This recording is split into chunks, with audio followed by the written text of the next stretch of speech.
Hello and welcome to a new video. I'm Vanguard and today, we'll be going through my first impressions on the new demo that was recently released for Detroit Become Human. This is an upcoming neo-noir thriller video game developed by Quantic Dream and to be published by Sony Interactive Entertainment for the PS4 on May 25th, 2018. Just recently, this game officially went gold, so to celebrate this occasion they decided to release a demo that came as a surprise for many of us. But without further ado, let's get right into it. First thing I'd like to mention about this demo is the visual presentation. Right from the get-go, the setting, characters, situation and user interface of the game is portrayed in a visually stunning way that complements the futuristic theme. Whether in gameplay, in the menu or in cutscenes, the world the developers have built is quite a detailed and fascinating perception of the future that really feels authentic. It is very consistent with its simple yet technologically advanced design, and I especially love the layout of the decision options, the investigation process and navigation. Furthermore, the characters look amazing and distinctively real, with intricate animations of 3D scan actors that were used heavily in the development process, adding to the realism. The gameplay is intriguing and exciting to play.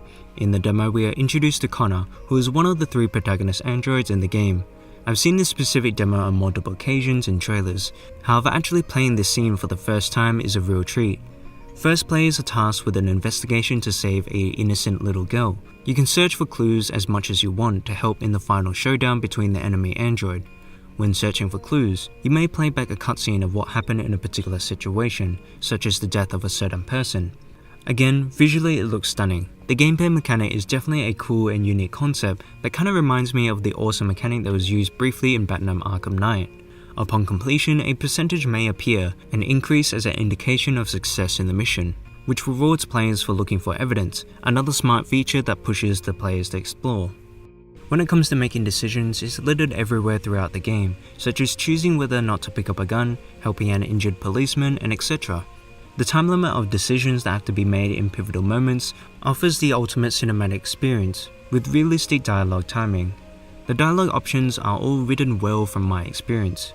There's a strong sense of power in the decisions you make, as it may increase the chances of success, or actually decrease it, so you have to make your choices carefully. While normally I wouldn't like the game helping you to this extent as I can read how the conversation is going, it makes sense to display these details as you're playing from a perspective of an android, and it's hard sometimes to distinguish how you're doing, especially in more complex story games like this, or even if you're impacting the game at all. When you finish, you are greeted with a chart of all the options that are possible, which gave me a sense of impact and power, which is always welcome in these type of decision-making games. Telltale games are often criticized for having stories that lead to the same similar endings, which makes the experience of playing the game feel pointless. But I feel that this demo, with 6 different endings, is proving a point that this won't be the case, which is commendable. It is clear that Detroit Become Human aims to be a cinematic game, and from what I've seen so far, it has done it well. There are many AAA games that struggle to do this, such as The Last of Us, where they offer multiple different presentations in one package, such as one of functional gameplay and the other of artistic cutscenes to portray a story.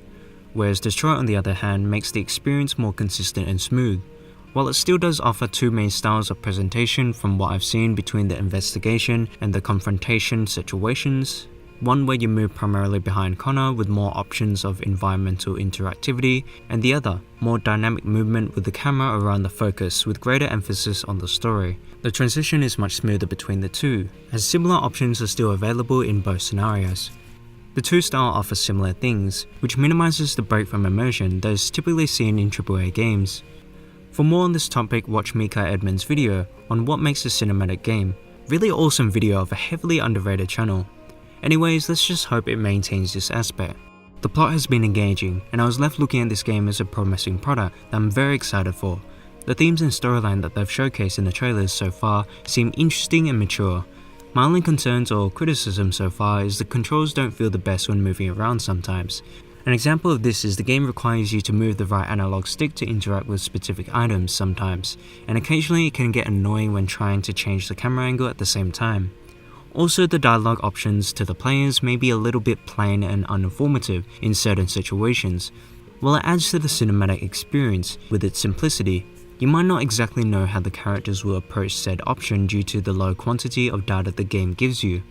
Finally, I'm a little concerned in the length of one playthrough. It seems that each ending has great detail, with the complex path leading up to it, which is astonishing, but I can't imagine it lasting long for one playthrough. There's only so much the developers can do for each scenario, and depending on how many endings there are, there may be dips in quality when comparing each one. While this is great for replay value, for those who only want to play the game once, this may be a bit of an issue. But this really is shaping up to be one great experience. I'm not really familiar with David Cage's past works at all, but just from what I've seen and experienced, I'm positively excited for this game, and there wasn't much more the developers could have done to enhance this demo.